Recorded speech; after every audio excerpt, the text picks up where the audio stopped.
자, 원투펀치 12번째 시간 또 찾아왔습니다. 오랜만에 우리 블루예요. 네. 너무 오랜만이에요, 선생님. 근데 왜 이렇게 오랜만에 뵀는데 네. 얼굴이 아주 피셨네요? 내가? 네. 아, 요즘에 좀 기분이 좋은 일들이 좀 많아져서. 그러니까요. 네. 이거 하나 물어볼게요. 투엘, 팻 누가 더 명작이다? 둘 다 명장이지. 근데 이제 이긴 사람이 이제 명장이 되는 거지. 근데 펩은 너무 좀 생각을 많이 했어. 맞아요. 펩 감독이 워낙 생각을 많이 하고 아이디어를 많이 생각을 하다 보니까 여러 준비됐던 아이디어들이 있을 거라고. 근데 그런 게 너무 많다 보니까 오히려 이번에 그러한 상황이 나오지 않았나. 가장 높은 곳에 있는 사람은 그 본연의 자체가 사실은 제일 무서운 거거든. 그냥 그렇게 나가면 된다고. 거기서 상대방이 약간의 변칙적인 운영을 하면 거기에 대응을 하면 되는 거지. 그 대응이란 거는 리그에서 많이 연습을 해봤잖아. 그렇게 나오는 팀들 많았거든. 왜 이렇게 너무 생각을 많이 했는지 그 부분은 좀 펩 감독한테 좀 아쉬운 부분이더라고.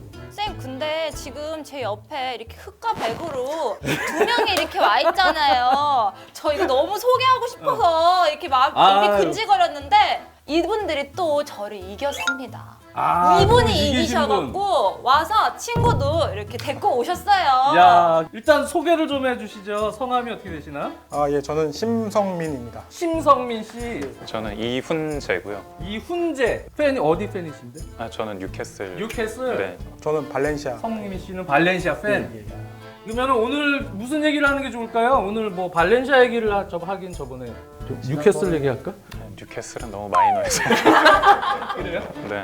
아마 오늘 어떤 주제로 한번 얘기를 해볼까요? 제가 생각을 해봤는데 어. 이제 앞으로 유로 2020을 앞두고 있어서 유로 2020. 예, 드리면 어떨까 싶어서 거기서 이제 또 잉글랜드가 또 다시 황금 세대가 왔잖아요. 잉글랜드 예. 황금 세대. 예, 황금 세대가 왔는데 여태까지 뭐 메이저 우승이랑은 굉장히 거리가 멀었잖아요. 뭐 그쵸. 1966년에 월드컵 우승한 이후에는 뭐 거의 전무하다시피. 저 유로 대회, 유럽 선수권 대회는 제대로 성과를 올린 적이 없죠. 한 번도 우승을 못한 걸로. 한 번 우승 못했어. 최고 성적이 4강까지 아니었나요? 4강, 맞아요. 68년 대회하고 자기네 개최했을 때 유로 96대 4강 갔죠. 그리고 나서는 우승한 적은 한 번도 없어서 잉글랜드 언론들은 항상 그래서 이 유로 대회, 이 유로피언 챔피언십에 대한 열망이 상당히 강해요. 왜? 유럽 내에서는 이 대회가 되게 자존심이 걸린 대회고 이 대회에서는 잉글랜드가 그래도 종주국인데 한 번도 타이틀을 못 가져와서 이제 이 대회에 대한 기대가 그래서 상당히 큰데 근데 사실은 지난 대회 어땠어요? 2016이었죠. 그렇죠? 이때 기억나시죠? 축구 팬이시니까. 네. 아이슬란드전 완전 잉글랜드 아이슬란드 최악의 졸전하고 떨어졌잖아. 와, 이때 멤버 뭐 누구야? 뭐 스터리지 뭐 케인은 있었고 스털링 있었고 알리 있었고 루니 뭐 이런 친구들이었거든. 이때 나름 또 기대를 걸고 케인한테도 기대를 많이 걸었던 대회지. 근데 다른 팀들도 상당히 강했고 워낙 기대치에 못 미치는 이 경기력 답답했지. 우리나라에 있는 잉글랜드 팬들도 마찬가지. 저도 잉글랜드를 국가대표팀 중에서 좋아하는 편이긴 하는데 다 이런 분위기지 뭐. 안 돼. 이거잖아. 그쵸? 근데 사실은 잉글랜드 팬들에게 희망을 주기 시작한 거는 2017년이 저는 기점이 됐었다고 봐요. 2017년. 2017년에 어떤 일들이 일어났냐. 프리미어리그가 그래도 자본을 계속 투자하고 각 클럽들마다 유소년 인프라에도 투자가 늘어나고 좋은 어린 선수들이 많이 발굴돼서 이제는 텃밭에서 일군 그러한 수확물들을 막 끄집어낼 때라고. 날짜로 치면은 제가 SBS에서 중계했던 우리나라에서 대회 열었죠. 5월 말부터 6월 한 중순까지 뭐가 있었어요? 20세 이하 월드컵. 예, U20 월드컵 있었어요. 우리나라에서 개최했던 데예요. 이때 잉글랜드가 사실 기대도 안 했어. 잉글랜드는. 왜냐하면 여기 그때 바로 이어지는 바로 물려가지고 유럽 21세 이하 선수권이 있었고 막 있어서 대표팀 21세 이하 막 이렇게 쪼개져가지고 연령대들도 막 좋은 애들이 나가 있고 그래서 그냥 97년생들만 다 내보냈거든. 잉글랜드 내에서는 20세 이하 월드컵 기사도 별로 없었어. 내가 그때 이 경기를 우리나라 대표팀 경기 중계하고 다녔으니까. 네. 잉글랜드하고 우리 또 경기가 있었잖아요. 그러니까 막 잉글랜드 언론 쪽의 기사를 보면 21세 선수권에 막 기사들은 많은데 정작 입세의 월드컵 기사는 없어. 관심도 없어. 97년 생들 그냥 다 내보냈어. 야, 너네 97년생들로만 가서 해봐. 근데 이 대회 우승했습니다. 네. 깜짝 우승이에요. 어떻게 보면 잉글랜드 내에서는 기대를 안 했는데 깜짝 우승. 여기서 나온 선수는 누구예요? 칼버트 루인 나오고 토모리, 뭐 루크먼, 뭐 워커 피터스, 솔랑키 뭐 이런 선수들 나왔다고. 칼버트 루인 지금 대표예요. 이번에 잉글랜드 대표. 네. 선발됐어. 이런 선수들 발굴됐는데 이 대회 우승했어. 제가 이 대회 잉글랜드 경기 중계 때문에 전주에 있는 무슨 호텔이다? 코아 호텔인가? 거기 묵었는데 거기에 잉글랜드 대표팀이 같이 묵었더라고. 오, 보셨어요? 그래서 잉글랜드 대표 애들이랑 로비랑 엘리베이터에서 만나가지고 걔네들은 일단 솔랑키 하이 반가워 놀래잖아. 자기를 아니까. 토모리 뭐 이런 애들. 이때 같은 97년생에 타미 에이브람이 있었거든. 야, 타미는 왜 안 왔냐 그랬더니 21세 이하의 부스 로이드 감독이 여기 21세 이하의 대표팀 바로 그 대회거든. 거기에 참여시켜야 된다고. 그래서 타미 에이브람은 못 왔대. 97년생. 당시 97년생 타미 에이브람 말고 또 누구 있었어? 레시포드도 있었거든. 레시포드는 또 성인 대표 쪽 막 가니까 아예 이쪽 라인업에는 아예 뽑질 않아. 네. 그런데도 우승했어. 깜짝 우승이야.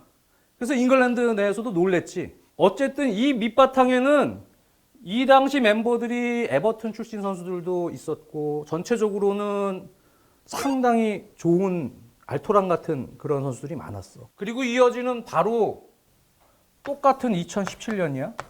6월 중순부터 무슨 대회가 있었냐면 21세 유럽 선수권 대회.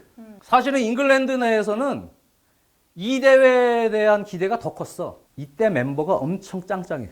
픽포드 키퍼부터 해서 벤치렐, 잭 그릴리시, 뭐 워드 프라우스, 뭐 네이선 레드먼드, 여기 아까 얘기한 타미 에이브람도 있었지. 잭 그릴리시 뽑혔어. 벤치렐 뽑혔어. 대표팀. 이 대회에서 잉글랜드가 우승 후보였어. 네. 근데 준결승에서 독일한테 져. 승부차기. 근데 사실은 이 멤버한테 잉글랜드 내에서는 기대가 엄청 컸다고. 근데 대충 이제 우승은 놓쳤지만 됐어 이 정도면. 좋은 선수들 많이 나왔고.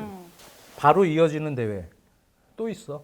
2017년 7월부터 19세 이하 유럽 챔피언십. 근데 이거는 이제 유럽 내에서 있었던 대회야. 젊은 연령들 대회지. 이 대회도 잉글랜드가 우승을 한다. 유럽에서. 이때 핵심 멤버들은 누구냐? 메이슨 마운트, 리스 제임스, 아놀드가 있었는데 아놀드는 예선 때 아놀드가 엄청나게 활약을 했거든. 네. 근데 본선 들어갈 때 리버풀에서 2017-18 시즌 앞두고 우리는 아놀드를 이 시즌부터는 본격적으로 쓸 거야. 근데 7월이잖아. 우리 리그 준비시켜야 돼. 아놀드는 여기 본선에 좀 빼줘. 그래서 아놀드는 본선에서 빼줬어. 빼줬는데도 이때 멤버들이 그 나머지 멤버들을 우승했어. 이때 멤버들도 내가 지금 언급을 몇 명만 했지만 짱짱해. 마운트, 제임스. 이번 대표팀이야. 네. 얘도. 그리고 또 있어. 2017년 10월부터 뭐가 있었을까? 17세 이하 월드컵이 있었어. 17세 월드컵에서 잉글랜드의 성적은 어떨까? 우승? 또 우승이야. 이때 MVP가 누굴까? 필포드. 역시. 너 축구 좀 아는구나. 필포든이 MVP야. 그리고 제이든 산초. 산초도 활약을 했는데 산초는 조별리그만 뛰고 도르트문트에서 조별리그만 뛰고 보내달라고 해서 얘는 조별리그만 뛰었어. 근데 다 대표팀 뽑힌 애들이야. 다 베스트야 사실은. 베스트가 될 수 있어. 픽포드, 벤츄렐, 잭 그리시, 마운트, 리스 제임스, 필포든, 산초 다 베스트 멤버가 될 수 있는 자원들이야. 2017년에 또 무슨 일이 일어나냐면 아일랜드에서 17세 이하 올해의 선수를 발표해. 누굴까? 라이스요. 역시. 오늘 든든한데? 데클란 라이스. 데클란 라이스가 아일랜드 올해 선수로 선정이 돼. 그러고 나서 바로 이해 17년에 생일 지나서 만 18세가 될 때 아일랜드 성인 대표가 돼. 네. 데뷔를 해. 엄청나 어린 나이로. 근데 그러고 나서 조부모계가 아일랜드계이긴 하지만 그래서 아일랜드 쪽으로 원래 선택을 했다가 성인 대표를 바꾸지. 왜? 잉글랜드도 선택을 할 수 있었어. 그래서 잉글랜드 대표팀으로 바꿔. 데클란 라이스. 이외에도 이번에 뽑히는 어린 선수들 누구 있어? 부카요 사카, 주드 벨링엄, 그지? 이게 지금 사실은 여기에 부합하는 거야. 내가 지금 이 얘기가 나왔으니까 하는 얘기라고. 황금 세대. 황금 세대라는 거는 어떻게 보면은 이제 잉글랜드 입장에서 어떻게 써? 이게 우리나라로 생각해봐, 우리나라라고. 엄청나죠. 2017년이 잉글랜드에게는 어떻게 보면은 새로운 도약의 시작이다라고 봐도 무방하지. 그러고 나서 바로 이어지는 2018년에 월드컵 4강을 가지. 네. 그때는 뭐 약간 또 수비적인, 그치? 맥과이어, 뭐 스톤스, 또 워커 이런 3백을 바탕으로 해서 이렇게 3백을 바탕으로 해서 윙백을 놓고 어떻게 보면은 조금 수비적으로 안정된 운영 속에서 경기 운영을 해서 결국은 또 일궈냈지. 하지만 그 당시만 해도 이때 젊은 멤버들에 대한 완전한 세대 교체는 아니었어. 지금 이 시점은 잉글랜드가 뭐 맥과이어, 스톤스, 워커 이때 3백이고 최근에는 물론 4백 운영을 유럽에서는 해서 3경기 연속 했지만 4백과 3백을 병행해 나가는 기존의 월드컵 때 지난 러시아 월드컵 4강에 갔던 그런 안정된 수비 밸런스를 바탕으로 살을 붙이는 세대 교체 이제 정점에서 새로운 멤버들이 살을 붙여서 더 나은 잉글랜드 팀으로 나가는 그 스타트지. 선생님, 근데 우리가 걱정되는 건 이렇게 정말 정점을 달리고 있는 황금 세대인데 누가 보면 우승 멤버잖아요. 근데 뭔가 잉글랜드는 항상 그때마다 잔혹한 기억이 있기 때문에 이번에도 할 수 있을까 이런 생각이 자꾸 드는 거죠. 근데 이번 대회 같은 경우에 특히 잉글랜드가 이번은 예전에는 뭐 멤버들 이번에 좋아 잉글랜드 괜찮은 것 같아 항상 그렇게 보여도 우승을 하기에는 왜 다른 강팀이 많아. 맞아. 뭐 항상 스페인이 최강일 때도 있고 독일이 최강일 때도 있고 프랑스가 최강일 때도 있고 넘지 못할 어떤 벽들이 좀 있는 듯한 느낌이 있었지. 근데 이번 대회는 잉글랜드 분위기는 처음으로 한번 유럽 선수권대회 한번 먹어볼 수 있겠다. 네. 라는 분위기가 형성이 됐어. 왜? 다른 강팀들 전력들이 지금 많이 낮아졌거든. 거기에 코로나로 인해서 대회 운영하는 스타일이 잉글랜드가 좀 편해졌어. 지금 이번 대회 유로 2020 얘기를 좀 해보자. 그러면. 이번 대회가 어떻게 운영이 돼? 11개 도시, 국가에서 따로 열려. 네. 한 군데서 열리는 게 아니야.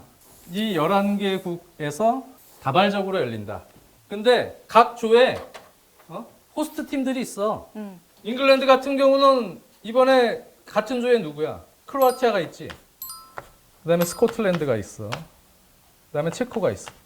스코틀랜드도 글래스고에서 유치를 하긴 하는데 조별리그 3경기를 잉글랜드는 전부 웸블리에서 해.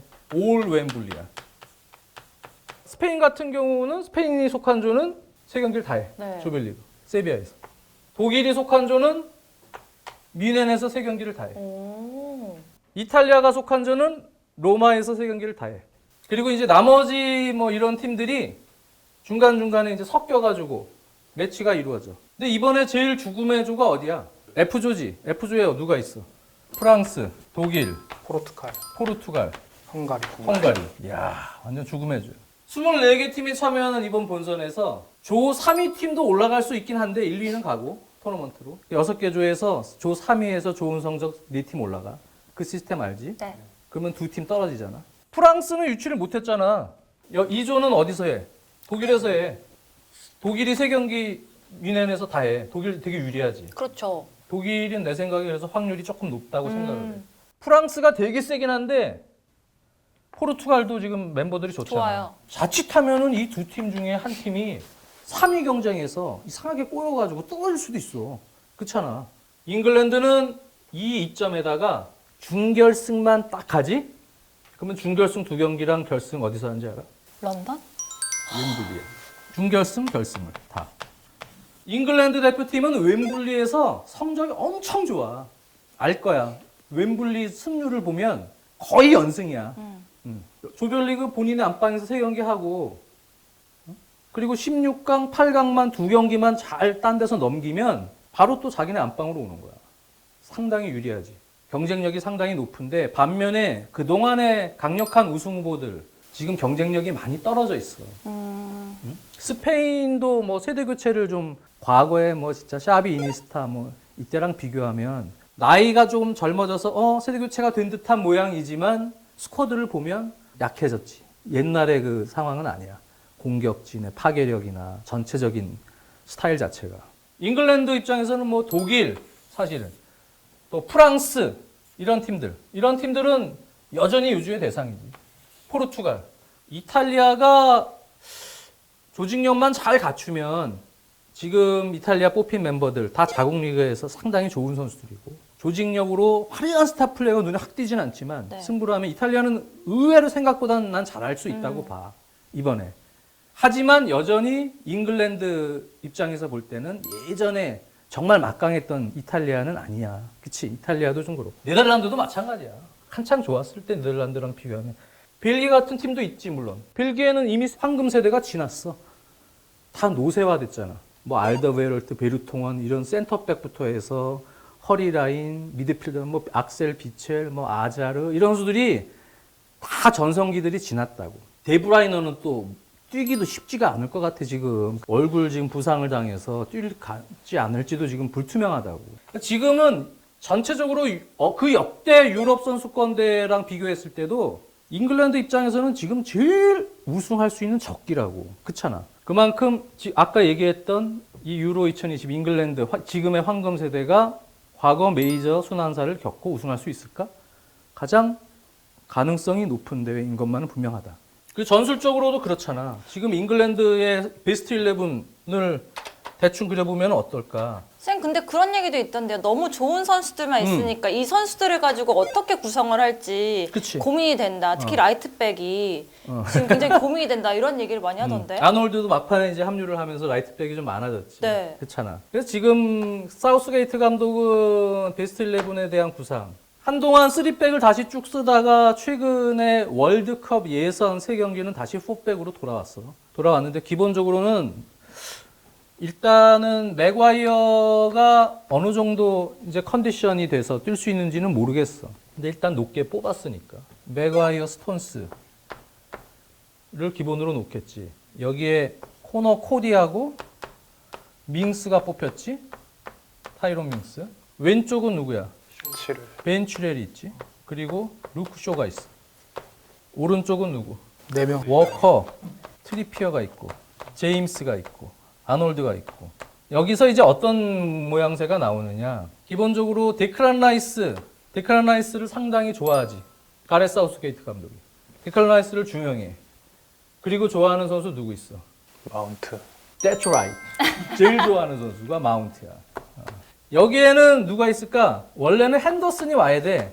조던 핸더슨이. 근데 조던 핸더슨이 지금 몸 상태가 부상 회복해서 경기 감각도 좀 떨어져 있고 네. 어떨지 모르겠어. 일단 높게 뽑았으니까. 여기에 핸더슨이 안 되면은 뭐 켈빈 필립스는 홀딩으로 놓기도 하고 또 이렇게 데클란 라이스에서 우측에 메잘라로 놓은 경우도 있어. 네. 이런 4-3-3을 기본으로 하면서 앞쪽에는 많아. 윙포드는 케인을 중심으로 해서 케인이 설사 부상으로 못 나온다. 이게 사실 잉글랜드가 제일 어떻게 보면 아킬레스건이야. 네. 최전방 공격수의 백업 자원이 부족하긴 해. 왜? 칼버트 루인밖에 없거든. 래시포드를 최전방으로 넣기는 좀 그렇고. 그리고 요즘 분위기는 누구를 안 쓰면 욕먹을 것 같아. 필 포든. 잉글랜드 내에서 물고 빨고 그냥. 잉글랜드에 천재가 나타났다 하고 빠른 선수가 필 포든이란 거야. 이쪽은 누가 올까? 산초도 있고 래시포드도 있고 여기에 그릴리시, 스털링 뭐 이렇게 올 수 있다는 얘기야. 윙포드는 지금 여러 상황에 맞춰서 여러 자원을 쓸 수가 있어. 그날 컨디션 보고 쓸 수도 있는 거고. 왜? 누가 나와도 다 장점들이 있어. 근데 요즘의 폼으로서는 뭐 필포드나 이런 선수들 많이 올라오니까. 근데 이런 선수들은 이제 한편으로는 경험이 좀 부족하니까. 래시포드는 의외로 어리지만 경험이 많잖아. 이런 부분도 무시할 수는 없다고. 전체적으로는 데클란 라이스, 마운트, 맥과이어, 스톤스, 워커 이런 선수들은 아마 케인 중심 축으로 갈 거야. 그리고 아마 여기서 여러 다른 부위에서 얘가 쇼가 나올 수도 있고 벤치력이 나올 수도 있고 스타일에 따라 바뀔 거고. 기본적으로 이런 밸런스 있는 운영을 통해서 조별리그를 통과할 가능성이 높고 기존에 썼던 3백은 강팀하고 운영을 할 때는 여러 상황들이 나올 수가 있어. 우리 월드컵에 썼던 맥과이어, 스톤스, 워커 이런 3백 그리고 그때는 뭐 트리피어 이런 선수들이 윙백으로 있었잖아요. 이번에는 이제 윙백 체계가 조금 바뀔 수 있으니까 쇼 같은 선수가 이제 윙백으로 오거나 아니면은 아예 공격을 강화해야 될 것 같아. 막 이런 상황이 막 생겼어. 골을 넣어야 되는. 이럴 때는 막 공격적으로 부카요 사카도 줄 수가 있는 거야. 왼쪽 윙백으로. 그리고 오른쪽에 워커. 여기가 워커가 오기 좀 뭐하면 3백일 땐 트리피어가 올 수도 있지. 그렇지? 또는 뭐 제임스가 올 수도 있고. 여기 뭐 벤치렐. 벤치렐과 제임스는 어떤 장점이 있어? 3백에서 올 시즌 리그에서 윙백을 계속 섰어. 그렇잖아, 최근에. 그러니까 전술적으로 벤치렐과 제임스는 또 이런 3백에서 맞을 수도 있지. 상황에 따라서 지금 옵션들은 상당히 많아. 그리고 되게 강팀이야. 커리를 되게 강화해야 될 것 같아. 그러면 데클란 라이스하고 켈빈 필립스를 같이 쓸 수도 있어. 투 홀딩으로. 그리고 마운트가 여기 오면서 첼시에서 했듯이 오르락 내리락. 허리도 도와주고 공격 연계도 하고. 케인. 뭐 여기에 역습이 오늘 누구 좋을까? 뭐 그릴리시 같은 스타일도 있고 레시포드도 있고 스털링도 있고 산초, 필포든 다 돼. 그런 조합들을 같이 놓고 고민을 하는. 지금 잉글랜드 대표팀은 전술적으로도 3백의 3-4-3 운영에 투홀딩을 강화할 수도 있고 허리를 바꾸면 그냥 데클란 라이스 같은 선수 놓고 여기에 아주 공격적으로 필포든 그다음에 마운트 뭐 이렇게 허리가 3미들로 구성될 수도 있어. 공격적인 운영을 할 때는. 중앙 미들 조합은 공격적일 수도 있고 수비적으로 투홀딩을 올 수도 있고 상황에 따라서 상대의 전술 운영 스타일, 맞춤 전술을 위해서 맨마킹하기 좋은 전술 운영 3백을 놓으면서 바꿀 수도 있고 윙백의 스타일을 바꿀 수도 있고 윙포드의 스타일을 바꿀 수도 있고 그냥 4백 운영으로 밸런스를 유지할 수도 있고 상황에 따라서 능동적 대응이 가능한 운영이 이번 대회는 될 수 있다. 이게 잉글랜드의 강점이라면 단점은 아까도 얘기했지만 케인의 부재시 확실하게 골 넣을 선수가 부족할 경우 칼버트 루인이 백업 역할을 제대로 못한다면 다른 마땅한 확실한 스트라이커 자원이 없을 때 문제가 될 수도 있지. 그래서 사우스게이트 감독의 이번 대표팀은 기대해볼 만한 요소는 분명히 있는 거야. 그럼 쌤이 생각하실 때는 이번에 잉글랜드 대표팀이 유로 첫 우승을 할 수도 우승할 가능성이 예전보다는 확실히 커졌다지. 확실하게 말할 수는 없고 어떤 거 같아? 좀 궁금증이 풀렸어? 제가 몰랐던 부분까지도 많이 짚어주셔가지고 대회가 어떻게 열린다던가 이런 것까지 다 짚어주셔가지고 제가 보니까 제 생각했던 것보다 더 가능성이 더 높아지지 않았나. 오 어떤 거 어떻습니까? 저 같았어요? 뉴캐슬 팬 입장에서 봤을 때. 뉴캐슬 팬 입장에서는 왜 조일록이 없나? 이번에 선수 살찌게 아쉬운 선수들이 많잖아. 맞아요. 조일록도 안 뽑혔지. 또 링가드 안 뽑혔지. 링가드. 그지? 이 조일록이나 이런 선수들 다 젊은 선수들이잖아. 네. 일단 평균 연령이 지금 보면 되게 좋아. 되게 젊어. 평균 연령이. 잉글랜드 대표팀이. 그 어떤 아마 역대 대표팀 잉글랜드 대표팀보다 아마 내가 계산을 안 해봤는데 상당히 젊을 거야. 요즘에 현대 축구는 일단 많이 뛰어야 돼. 아무리 기량이 좋아도 많이 못 뛰면 못 살아남아. 첼시랑 레알 마드리드 우리 챔피언스리그 봤잖아. 강태. 젊은 팀이 조금 노쇠화된 중원을 잡아먹는 게임을 봤잖아. 네. 그래서 잉글랜드의 이 젊음이 사실은 되게 강점이지. 선생님 저 할 얘기 있어요. 시청자분들한테 저 오신 분 이기신 분 있잖아요. 그분들 계속해서 또 블루에 또 참여를 하실 예정이고 지난 K리그 제가 6경기 중에 5경기 맞췄어요. 이거 대단한 거 아닙니까? K리그를? 네. 이야. 그 어렵다는 K리그를 5경기 맞췄습니다. 그래서 저보다 이긴 분이 한 분 있는 거예요. 그래서 그분도 댓글 달아주시면 또 그러니까. 블루에 참여하실 수 있으니까 여러분들 이게 내 생각에 기대 많이 해주세요. 펩이랑 정순주랑 승부 예측 대결을 하지? 무조건 제가 정순주가 나요. 이긴다. 제가 나요. 생각을 많이 하면 그러면 오히려 꼬여요. 심플 이즈 베스트. 그럼 틀려. 나도 그러고 나 승부 예측 되게 못해. 이렇게 얘기하니까 내가 생각 없이 하는 사람 같은데 저 분석 열심히 해요, 여러분들. 원래 그런 사람들이 저 승부 예측 잘해요. 그리고 주식도 잘해 그런 사람들. 해볼까? 여튼 여러분들 계속해서 블루에서 또 게스트를 계속 모실 예정이니까 기대 네. 많이 해주시길 바라겠습니다. 아유, 오늘 오신 심성민, 이훈재님 오늘 너무 감사했고요. 마지막으로 저 소감. 어떠셨어요? 영상으로만 보던 이 원투펀치 나와서 실제로 이렇게 뭐 참여할 수 있어서 무한한 영광이었고 오늘 좋은 말씀 많이 해주셔가지고 굉장히 유익하고 즐거웠던 시간이었던 것 같습니다. 초창기 때부터 계속 두 분이서 진행할 때부터 거의 안 빠지고 계속 봤는데 네. 오늘 실물로 직접 뵈니까 좀 감격스럽네요. 그래요? 우시는 거 아니죠? 울진 않고. 자, 오늘 이렇게 원투펀치 블루 오랜만에 대표팀 경기 얘기를 가지고 한번 해보는 시간 가졌습니다. 다음 시간에 또 재미있는 주제 가지고 찾아뵙겠습니다. 안녕. 네, 감사합니다.